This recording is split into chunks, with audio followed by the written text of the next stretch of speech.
다시 한번 하나님 말씀을 읽겠습니다. 요한복음 19장 18절입니다. 그들이 거기서 예수를 십자가에 못 박을새 다른 두 사람도 그와 함께 좌우편에 못 박으니 예수는 가운데 있더라. 누가복음입니다. 누가복음. 달린 행악자 중 하나는 비방하여 이르되 내가 그리스도가 아니냐 너와 우리를 구원하라 하되 하나는 그 사람을 꾸짖어 이르되 내가 동일한 정죄를 하고 바꿔서 하나님을 두려워하지 아니하느냐 우리는 우리가 행한 일에 상당한 보응을 받는 것이니 이에 당연한 거니와 이 사람이 행한 것은 옳지 않은 것이 없느니라 하고 이르되 예수여 당신의 나라에 임하실 때에 나를 기억하소서 하니 예수께서 이르시되 내가 진실로 내게 이르노니 오늘 내가 나와 함께 낙원에 있으리라 하시니라. 아멘. 에드윈 토마스 부스는 아주 정말로 연극계에 있어서 거장 중에 거장이었습니다. 15살에 리처드 3세로 공연에 데뷔를 하게 되어집니다. 셰익스피어 희곡의 최고의 배우로 인정을 받았습니다. 1800년대 후반에 이 사람은 정말로 누가 범접할 수 없는 그런 독보적인 존재로서 귀하게 쓰임을 받았습니다. 뉴욕에서 100일 연속 햄릿을 공연하기도 했습니다. 가장 까다롭게 평가하는 영국의 비평가들도 이 사람을 인정할 정도로 굉장히 누구도 따라올 수 없는 그런 탁월한 능력을 가지고 있었던 사람이었습니다. 이 사람에게 두 명의 남동생이 있었습니다. 존 윌크스부스입니다. 동생도 마찬가지로 배우였습니다. 1863년 줄리어스 시저라는 공연을 동생과 함께 하기도 하였습니다. 가운데가 웨드윈이고 그리고 왼쪽이 바로 동생 존 부스였습니다. 그런데 동생이 역할이 무엇인가 하면 살인범 블루투스 역할을 맡게 되었습니다. 운명의 장난일까요? 동생이 왜 블루투스 역할을 맡게 되었을까요? 미국의 충격적인 사건이 일어납니다. 1865년 4월 14일 금요일, 성금요일, 이때는 미국의 남북 전쟁이 끝나고 5일이 되었던 그때였습니다.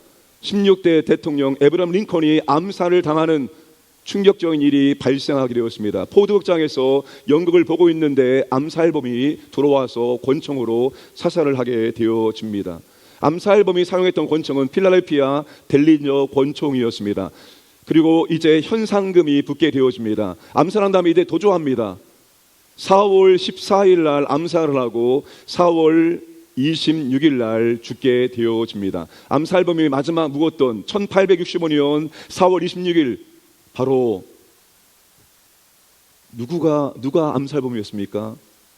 에드윈의 동생 존 부스가 암살범이었습니다. 에드윈은 동생이 여러분 대통령을 암살했는데 어떻게 더 이상 삶을 살 수 있습니까? 삶이 완전히 달라집니다. 연극계에서 완전히 은퇴합니다.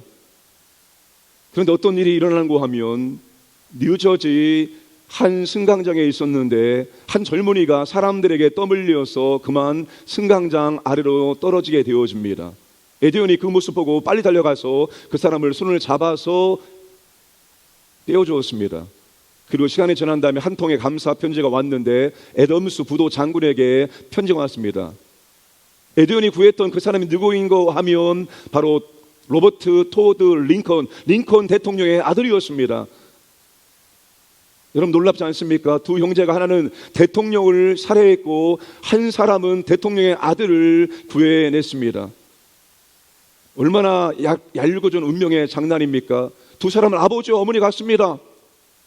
두 사람은 직업이 같습니다. 두 사람은 직업에 대한 열정이 같습니다. 그런데 한 사람은 죽음을 선택했고 한 사람은 생명을 선택하게 되었다는 것입니다. 여러분 굉장히 극적인 사건이죠. 극적인 사건이지만 이것은 그들만의 이야기 아니라 성경의 면면이 흐르고 있는 이야기이기도 합니다. 우리의 일상의 삶 가운데 면면이 흐르고 있는 이야기이기도 합니다. 여러분 성경에 아벨과 가인이 있습니다. 아벨은 하나님께 온전한 피의 제사를 드림으로 하나님께 받아들임이 되었지만 가인은 여러분 살인을 선택하게 되어집니다. 아브라함과 롯은 어떻습니까? 롯은 물이 넉넉한 소알부터 소돔까지 바라봅니다. 그리고 여호와의 동산 같았고 애굽 땅 같았습니다. 그 땅을 선택을 합니다. 아브라함은 당연히 하나님을 선택했습니다. 사울은 권력을 선택했지만 다윗은 하나님을 선택했습니다. 그런데 하나님이 그들의 선택을 그냥 내버려 두십니다. 역사의 시대마다 성경의 몇몇마다 밝혀진 진리는 하나님은 우리에게 선택권을 주셨다는 것입니다. 왜 오늘 우리가 이렇게 죄악이 가득한 세상 가운데 살고 있습니까? 누가 선택을 잘못했기 때문에, 아담이 선택을 잘못했기 때문입니다. 왜 팔레스타인과 아랍인들은 지금까지 치열하게 몇천 년을 싸우고 있습니까? 아브라함이 선택을 잘못했기 때문입니다. 한 번의 선택 때문에 여러분 이렇게 세상이 온통 무질서하게 망가지게 된 것입니다. 이 사실을 예수님보다 더 분명하게 말하는 사람은 없습니다. 여러분 마태복음 7장 13절 14절 주님이 오늘 우리에게 신앙생활할 때 어떻게 하라고 말씀하시는지, 어떤 길을 선택하라고 말씀하시는지 함께 말씀을 드리겠습니다. 시작. 좁은 문으로 들어가라. 멸망으로 인도하는 문은 크고 그 길이 넓어 그리로 들어가는 자가 많고, 생명으로 인도하는 문은 좁고 길이 협착하여 찾는 자가 적음이라. 주님께서 오늘 우리에게 무슨 문으로? 넓은 문으로, 넓은 길로, 편안한 길로, 많은 사람이 원하는 길로 걸어가라 말씀하지 아니하고 우리에게 좁은 문으로, 좁은 길로, 협착한 길로, 많은 사람이 찾지 않는 그 길로 가라고 말씀합니다. 신앙생활은 이렇게 해야 됩니다. 편안하게 하는 것이 아닙니다. 여러분 좁은 길로, 좁은 문으로 힘들고 어렵지만 그 길을 우리는 걸어가야 됩니다. 그게 주님이 오늘 우리에게 선택하라고 말씀하셨기 때문입니다. 선택권을 여러분 주님이 우리에게 주신 것입니다. 우리는 선택할 수 있습니다. 넓은 문을 선택할 수 있습니다. 좁은 문을 선택할 수 있습니다. 넓은 길을 선택할 수 있습니다. 좁은 길을 선택할 수 있습니다. 편한 길을 선택할 수 있습니다. 좀 어려운 길을 선택할 수 있습니다. 반석 위에 믿음의 집을 지을 수 있고 모래 위에 믿음의 집을 지을 수도 있습니다. 하나님을 선택할 수도 있고 물질을 선택할 수도 있습니다. 영생을 선택할 수도 있고 영벌을 선택할 수 있습니다. 그 선택권이 여러분에게 달려 있다는 것입니다. 우리에게 주어진 가장 큰 특권이 무엇입니까? 하나님은 영원한 선택권을 우리에게 맡겨주셨습니다.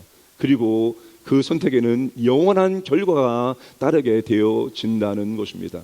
그것을 갈보리의 3인이 우리에게 너무나도 똑똑하게 보여주고 있습니다. 왜 갈보리 언덕에 10개의 십자가 서지 않고 5개의 십자가 서지 않고 단 3개의 십자가가 섰으며, 왜 예수님은 좌편이나 우편에 서지 않고 예수님은 가운데에 섰을까요?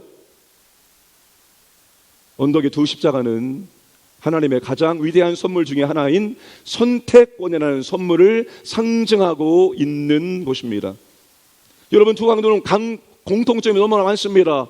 같은 법으로 유죄 판결을 받습니다. 같은 사형 선고를 당합니다. 십자가형을 당합니다. 같은 장소에서 십자가형을 당합니다. 그리고 예수님과 같은 거리에 매달리게 되어집니다. 둘은 너무나도 공통적인 상황 속에 있지만 그들의 선택은 완전히 다른 선택을 합니다. 한 사람은 끝까지 주님을 비웃고 조롱했습니다. 그런데 한 사람은 변합니다. 주님을 선택하기로 선택을 하게 되어진 것입니다. 여러분 하나님 아버지는 그에게 선택권을 주셨습니다. 여기서 그는 탕자입니다. 그리고 주님은 두 강도에게 선택권을 주셨습니다. 한 마리 양을 잃어버린 목자는 양을 찾기 위해서 나갑니다. 한 드라카마를 잃어버린 여자는 방을 쓸면서 드라카마를 찾습니다. 그런데 아버지는 가만히 있습니다. 양을 잃은 것은 양의 뜻이 아니었습니다. 동전을 잃은 것도 동전의 뜻이 아니었습니다. 그런데 아들이 집을 나간 것은 고의적인 선택이었습니다.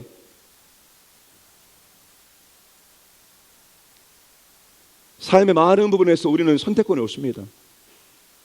제가 첫 번째 교회에 나가서 설교를 들었을 때 그 말씀이 제 가슴 속에 확 들어왔던 이유는 바로 제가 이것에 대한 고민을 하고 있었기 때문입니다. 나는 도대체 어디서부터 오게 되었는 건가? 왜 저분들이 우리의 어머니이고 아버지일까? 나는 왜 이 시대에 태어났을까? 왜 나는 이런 모습일까? 이런 것에 대한 고민이 있었을 때 교회를 나가게 되었고, 창조에 대한 말씀, 하나님에 대한 말씀을 들었을 때 그 말씀이 가슴속으로 확 들어올 수 있었습니다. 여러분 우리는 성별을 선택할 수 없습니다. 근데 지금 이제 성별을 선택할 수 있는 그런 사상으로 그렇게 나가고 있죠. 우리는 외모를 선택할 수 없습니다. 만약에 여러분이 외모를 선택할 수 있다면 여기는 전부 다 믿음이 끝내주는 미스 코리아와 미스터들이 다 있을 겁니다. 우리는 부모를 선택할 수 없습니다. 우리는 형제를 선택할 수 없습니다. 인종을 선택할 수 없습니다. 출신지도 선택할 수 없습니다. 우리에게 선택권이 없습니다. 그래서 우리는 때로는 불평합니다. 왜 하나님께서 나를 이렇게 태어나게 하시고 이런 환경에 쳐넣으시고 왜 내게 이런 삶을 살라고 요구하시냐? 우리는 불평을, 불만을, 원망을 토로합니다. 이스라엘 백성처럼 왜 애굽에 내버려두지, 왜 우리를 구원해서 광야에서 이렇게 힘들게 먹을 것 없이 물 없이 살게 하느냐? 나를 좀 더 잘나게 만들지, 나를 더 지혜롭게 만들지, 나를 좀 키가 크게 만들지. 그런데 나의 영원한 운명은 내 마음대로 선택할 수 있는 자유를 하나님이 우리 각자에게 주셨습니다. 현세의 모든 불공평함은 내세의 운명을 스스로 선택하는 영광으로 상쇄되어집니다. 여러분, 100년을 끝내주게 살고 영원히 지옥에서 고통당하며 형벌을 받겠습니까? 아니면 100년을 조금 불편하게 살더라도 영원한 삶을 행복하게 살겠습니까? 무엇을 선택하시겠습니까? 좋은 대학 들어가고 좋은 직장 들어가고 돈 많이 벌고 건강하게 100년을 떵떵거리며 살다가 지옥에 떨어지겠습니까? 아니면 100년이 조금 불편해도, 조금 어려워도, 조금 부족해도 영원한 천국에서 영생 복락을 누리시겠습니다. 도대체 무엇을 선택하시겠습니까? 양호한 건강, 높은 지능, 탁월한 외모, 음악적 재능 등 이 땅에서의 삶에 관한 것은 당신에게는, 우리에게는 발언권이나 선택권, 투표권이 주어지지 않았습니다. 그러나 죽음 이후의 삶에 관한 한 선택은 다 우리 개인의 몫입니다. 그렇다면 꽤 공정한 거래가 아니겠습니까? 100년의 삶은 내가 선택하지 못한 환경 속에서 출발되었지만 영원한 삶은 내가 선택할 수 있으니 100년과 영원을 비교한다면 우리의 선택이 훨씬 더 훨씬 낫지 않습니까? 회개한 강도는 이 땅을 살면서 수많은 잘못된 선택을 저질렀습니다. 친구를 잘못 선택했습니다. 잘못된 가치관을 선택했습니다. 잘못된 사상을 선택했습니다. 잘못된 일을 선택했습니다. 잘못된 것들을 수없이 많이 해서 이제 매달려 죽기 일보 직전에 처했습니다. 그런데 죽기 직전에 마지막 한 가지 올바른 선택을 했으니 바로 예수 그리스도를 구주로 영접한 것입니다. 나의 왕으로 영접하게 된 것입니다. 그리고 자신이 내린 한 가지 바른 선택의 결실을 즐길 수 있게 된 것입니다. 결국 단 하나의 선한 선택이 그의 모든 잘못된 선택을 구속하게 되어진 것입니다. 사랑하는 여러분, 오늘 여러분은 선택을 잘했습니다. 4일째 새벽을 내가 깨어 나와야지 선택한 것입니다. 여러분이 자녀를 데리고 나온 것 좋은 선택입니다. 현명한 선택입니다. 그 선택에 대해서 절대로 후회하지 않고 그 선택이 헛되지 않은 줄로 믿으시길 바랍니다. 여러분, 선택을 잘해야 됩니다. 시편 24편에서 하나님께서 하나님의 백성들에게 어떠한 은혜를 주신가 하면 올바른 선택할 수 있는 은혜를 주신다는 것입니다. 여러분, 기도하세요. 선택의 갈림길에 있을 때 눈에 보여지는 것대로 선택하지 마시고, 하나님 아버지, 어떤 선택이 나를 살게 하는 선택입니까? 내가 어떤 선택을 해야 됩니까? 선택할 수 있도록 인도하여 주옵소서라고 우리는 기도하고 하나님의 선택을 해야 되는 것입니다. 이제 여러분은 가장 중요한 영혼을 잘 선택했습니다. 그것으로 끝나는 것이 아닙니다. 이제 천국에 들어갈 때까지 우리는 수많은 선택을 해야 됩니다. 올바른 선택, 선한 선택을 감당하심으로 선택의 은혜와 선택의 축복이 여러분의 삶 가운데 충만하게 임하기를 주님의 이름으로 축복합니다. 7장, 너를 결코 버리지 않겠다. 갈보리 길에 담긴 하나님의 약속입니다. 로마서 5장 11절, 골로새서 1장 13절 말씀을 함께 하겠습니다. 그뿐 아니라 이제 우리로 화목하게 하신 우리 주 예수 그리스도로 말미암아 하나님 안에서 또한 즐거워하느니라. 그뿐만 아니라 우리는 또한 우리 주 예수 그리스도로 말미암아 하나님을 자랑합니다. 우리는 지금 그로 말미암아 하나님과 화해를 하게 된 것입니다. 그가 우리를 흑암의 권세에서 건져내사 그의 사랑의 아들의 나라로 옮기셨으니. 자식을 향한 부모의 사랑은 가장 강력한 힘입니다. 근데 그 자식이 갓난아기가 사람 구실을 제대로 합니까? 먹고 싸고 울기나 하지. 그가 우리에게 돈을 벌어다 줄 수 있습니까? 그가 기술이 있습니까? 뭐가 있습니까? 그는 완전히 무력한 존재입니다. 그런데 아기에게 젖을 물린 엄마의 그 얼굴 보셨습니까? 그리고 아기를 안고 원래는 아빠의 그런 모습이었습니까? 아기가 깰세라, 아기가 떨어질세라, 아기가 위험할세라, 그 아기에게 눈동자를 떼지 않고 그 아기를 가슴에 품고 안고 있는 아빠와 엄마의 그 포근한 모습을, 정겨운 모습을 바라보셨습니까? 여러분, 죄인인 인간에게도 그런 사랑이 있는데 하물며 죄와 욕심 없으신 하나님 아버지는 얼마나 더 우리를 사랑하실까요? 우리가 준 사랑이 사랑으로 되돌아오지 않을 때, 아이가 등을 돌리고 떠날 때 아버지의 심정은 어떨까요? 어머니의 심정은 어떨까요?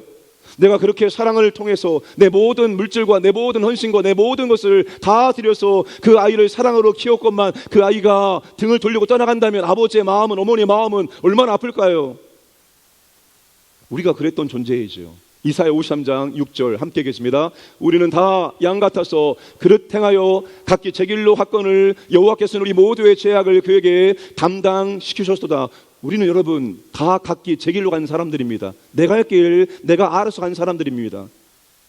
우리 하나님을 거부했던 사람들입니다. 우리는 하나님을 대적했습니다. 그 대적의 정도가 어느 정도인가 하면 우리는 하나님의 원수였습니다. 원수라는 것은 적입니다. 해치는 사람입니다. 우리는 하나님을 해치는 삶을 살았습니다. 다 우리 마음대로 우리 갈 길 알아서 갔던 그런 사람이었습니다. 하나님의 사랑에 칼을 꽂았던 사람이 오늘 저와 여러분들입니다. 하나님이 원하시지 않는 일인 줄 알면서도 행한 적이 있으십니까? 하나님의 자녀나 피도색의 일부를 해친 일이 있습니까? 하나님의 적인 마귀의 일을 거들거나 성원한 일이 있습니까? 대중 앞에서 하늘 아버지를 모른 척한 일이 있습니까? 있다면 당신은 그분의 원수 역할을 감당하신 것입니다. 우리가 그런 그분의 원수가 될 때 하나님께서는 어떻게 반응하셨을까요? 여러분, 세상에서 가장 악명 높은 길은 비아 돌로로사, 슬픔의 길, 고통의 길입니다. 그 길이 전통에 의하면 빌라도의 법정에서 시작되어서 갈보리 언덕까지 14개의 지점입니다. 그런데 예루살렘은 두 번이나 완전하게 파괴되었습니다. AD 70년과 AD 135년에 완전히 초토화돼서 그 길이 다 덮여졌습니다. 그래서 예수님이 정말로 실제로 걸어갔던 길은 정확하게 알지 못합니다. 그런데 한 가지 분명히 알 수 있는 길이 있습니다. 이 비아 돌로로사가 어디서부터 시작되었는가입니다. 여러분, 비아 돌로로사, 이 슬픔의 길, 고통의 길이 어디서부터 여러분 시작되었을까요? 바로 천국의 뜰에서부터 시작되었습니다. 아버지가 우리를 찾아 집을 떠나시던 날, 그 여정이, 비아 돌로로사 여정이 바로 그때 시작이 되어졌던 것입니다. 그분의 뜻은 오직 하나입니다. 자녀들을 집으로 데려오는 것이었습니다. 집 떠난 자녀, 아버지를 떠난 자녀, 다시 그 자녀를 찾아와서 그 자녀와 화해하고 그 자녀를 다시 아버지의 집으로 데려오는 것, 그것이 아버지의 뜻이었습니다. 그래서 우리는 이 땅의 삶이 다 끝나면 아버지가 계신 천국에 들어가는 겁니다. 왜? 우리가 하나님의 아들과 딸, 자녀가 되었기 때문에. 우리는 이 땅의 삶이 끝나면 아버지가 있는 집에 자녀로서 당당하게 들어갈 수 있는 것입니다. 왜? 아버지께서 2000년 전에 우리를 찾아와 주셔서 우리를 찾아내셨고 우리와 화해해 주셨기 때문에 우리는 이 땅의 삶을 살고 당당하게 아버지가 계신 천국, 그 집에 들어갈 수 있게 된 것입니다. 그런데 여러분, 아버지는 우리를 찾아오셨는데 우리가 아버지께 나아가지 못하고 있다는 것입니다. 우리는 우리 스스로가 수많은 장벽을 만들어 놓고 아버지 앞에 나가려고 하지 않는 것입니다. 우리가 아버지 앞에 나가지 못하도록 막는 장벽이 교만과 수치입니다. 교만은 가슴을 내밀 대로 내밉니다. 수치는 고개를 숙일 대로 숙입니다. 교만은 뻑입니다. 수치는 숨습니다. 교만은 내보이러 갑니다. 수치는 달아나려 합니다. 교만과 수치는 아버지께로 나아가지 못하도록 우리를 항상 막습니다. 교만은 넌 하나님을 찾아가기에는 너무 착해. 너의 힘과 능력으로 얼마든지 잘 살 수 있어. 굳이 하나님께 새벽을 깨워 피곤하게 힘들게 가서 기도할 필요 없어. 이대로가 좋사오니. 하나님께 나가지 않는 거예요. 하나님의 힘과 은혜와 능력을 간절한 마음으로 구하지 않는 거예요. 교만입니다. 교만 때문에 옵니다. 세상 모든 사람이 교만 때문에 하나님께 나오지 않고 있는 것입니다. 수치는 넌 하나님께 가기에는 너무나 추해. 늘 그렇게 살고 있는데 하나님이 너의 기도를 들어주시겠어? 늘 하나님께 나가지 못하도록 막고 하나님으로부터 피하고 숨게 만듭니다. 교만은 당신을 몰아내고 수치는 당신을 가두게 되어줍니다. 사랑하는 여러분, 여러분이 힘들고 어려울수록 하나님께 나오셔서 하나님의 은혜를, 능력을 구하시기를 주님으로 축복합니다. 여러분, 주님은 평상시에 꾸준하게 기도했습니다. 주님의 일과에 가장 중요한 것은 아침에 눈을 뜨면 기도하고, 주님은 기도하며 하나님과 동행했습니다. 그런데 그 주님께서 더 기도하고 더 하나님을 의지했던 때가 있습니다. 그때가 언제입니까? 내 인생의 중요한 일을 감당할 때, 그리고 힘들 때 주님은 더 하나님께 나오셔서 밤새 철야하며 기도하셨습니다. 그러니까 여러분의 삶 가운데 내가 조금 힘들다, 어렵다라는 마음이 든다면 그때가 하나님께 나와서 하나님의 은혜를 구할 때이고, 내 인생의 중요한 시점이다, 그때가 하나님께 나와서 기도할 때입니다. 근데 우리 반대로 합니다. 반대로. 너무 좀 중요한 일을 앞두고 있으니까 바빠서 못 나옵니다. 너무 힘들어서 기도할 힘도 없어요. 못 나옵니다. 사랑하는 여러분, 아버지가 우리를 찾아와 주셔서 만나 주지 않았습니까? 아버지가 우리와 화해하지 않았습니까? 아버지는 언제나 문이 열려 있습니다. 언제나 아버지 앞에 오기를 원합니다. 너 힘들잖아, 너 어렵잖아, 왜 그런데 나한테 오지 않지? 나는 너를 기다리고 있는데, 너에게 은혜를 주기를 기다리고 있는데, 너에게 능력을 주기를 기다리고 있는데, 너에게 힘 주기를 기다리고 있는데, 왜 너는 나한테 와서 힘과 능력과 지혜를 구하지 않느냐라고 아버지는 굉장히 안타까워 하십니다. 공부를 하던, 사업을 하던, 뭘 하던 하나님께 나오셔서 그에 합당한 은혜와 능력을 구하시고 하나님의 은혜와 능력으로 모든 것을 감당할 수 있기를 바랍니다. 오늘 고등부 학생들이 교복을 입고 와서 찬양을 부르는 모습이 얼마나 아름다운지 모르겠습니다. 교복을 입고 왔다는 말이 뭡니까? 끝나면 바로 학교에 가야 한다는 의미입니다. 그럼에도 불구하고 교복을 입고 와서 이 자리에 서서 하나님을 찬양하는 그 모습이 얼마나 도전되어집니까? 저 학생도, 저런 아이도 새벽을 깨워서 나오고 있는데 나는 지금 뭘 하고 있나? 이런 도전을 받지 않습니까? 사랑하는 여러분, 하나님이 먼저 찾아와 주셔서 우리를 끌어안으셨고 화해했사오니 이제 우리가 어떤 상황 가운데 있을 때일지라도, 아니 우리의 인생이 더 힘들고 어려울수록 더 하나님께 적극적으로 나아가셔서 그 하나님 아버지의 무한하신 사랑과 은혜를 구하시고 아버지의 은혜와 사랑과 능력으로 우리가 좁은 문으로 들어가고 좁은 길을 걸어갈 수 있는 은혜가 우리 모두에게 주어지기를 주님의 이름으로 축복합니다. 아버지 하나님 감사드립니다. 오늘도 아버지 하나님 새벽을 깨워주셔서, 오늘도 아버지 하나님 말씀을 들려주심을 감사합니다. 갈보리 언덕에 세 개의 십자가 섰습니다. 그리고 중간에 주님이 매달렸습니다. 우리에게 영원을 선택할 수 있는 선택권을 주셨습니다. 아버지 하나님, 우리가 올바른 선택할 수 있도록 우리에게 믿음과 은혜와 지혜와 능력을 주시기 원합니다. 아버지가 먼저 천국에서 우리를 찾아오셨습니다. 그리고 우리를 만나주시고 화해했습니다. 그러니 힘들고 어려울수록 더 아버지 앞에 나아갈 수 있도록 은혜를 주시기를 원하옵나이다. 예수님의 이름으로 기도드리옵나이다. 아멘.